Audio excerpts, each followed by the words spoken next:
want to show you a couple tricks with WD-40. It's not just used for squeaky hinges.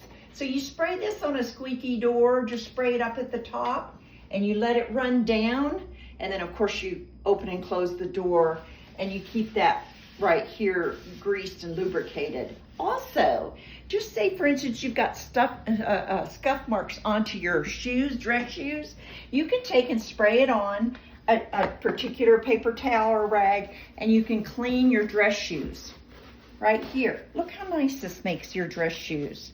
How clean, and it helps with the scuff marks.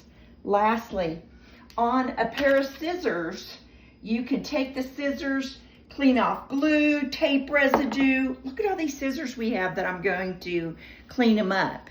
And you take and you clean off all of the residue that's on your scissors. Easy, helps them cut really nice.